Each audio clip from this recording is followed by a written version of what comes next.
नमस्कार.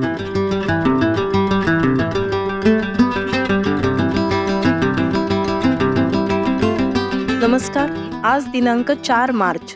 जगाच्या आणि भारताच्या पटलावर घडलेल्या वैशिष्ट्यपूर्ण घडामोडींचा आढावा घेऊया आजच्या भागात. मी रुपाली गोवंडे आणि तुम्ही पाहताय वृत्तम मराठी दिनविशेष. 4 मार्च 1961 रोजी भारतीय नौदलाला त्याची पहिली विमानवाहू युद्धनौका अर्थात INS विक्रांत मिळाली. 1957 मध्ये भारताने ब्रिटिश रॉयल नेव्हीकडून अपूर्ण बांधकामासह INS विक्रांत खरेदी केली होती.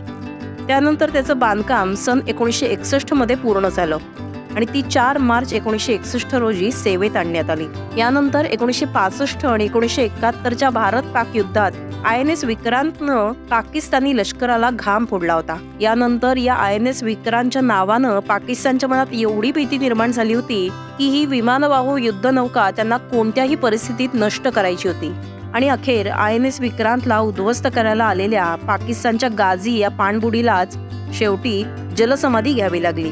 दरम्यान विक्रांत 31 जानेवारी 1997 रोजी निवृत्त झाली. या तारखेनंतर जवळपास 25 वर्षांनी 2 सप्टेंबर 2022 रोजी INS विक्रांत पुन्हा एकदा भारतीय नौदलात परतलं.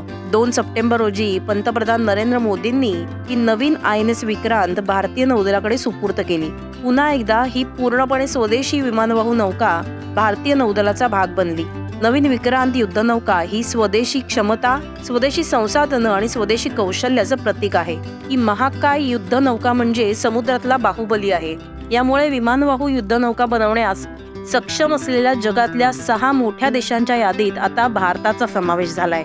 देशात आज म्हणजे 4 मार्च रोजी राष्ट्रीय सुरक्षा दिन साजरा केला जात आहे. अपघात टाळण्यासाठी करायच्या सुरक्षेच्या उपाययोजनांबाबत जनतेला जागरूक करण्याच्या उद्देशाने हा राष्ट्रीय सुरक्षा दिन साजरा करण्यात येतो.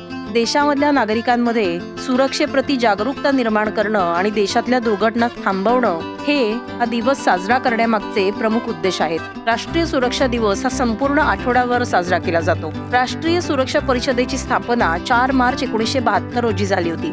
राष्ट्रीय सुरक्षा दिन प्रथम 1971 मध्ये राष्ट्रीय सुरक्षा परिषदेच्या स्थापनेच्या स्मरणार्थ आणि सुरक्षा जागरूकता वाढवण्यासाठी साजरा करण्यात आला. राष्ट्रीय सुरक्षा दिवस 2024 ची थीम ESG उत्कृष्टतेसाठी सुरक्षा नेतृत्व अशी आहे. इथे ESG म्हणजे पर्यावरण, सामाजिक आणि प्रशासन असा अर्थ आहे. तर हे होते आजचे 4 मार्चचे दिनविशेष. आजचा भाग तुम्हाला कसा वाटला हे आम्हाला नक्की कमेंट करून सांगा आणि असेच माहितीपूर्ण व्हिडिओ पाहण्यासाठी वृत्तम मराठीचं YouTube चॅनल सबस्क्राईब करा.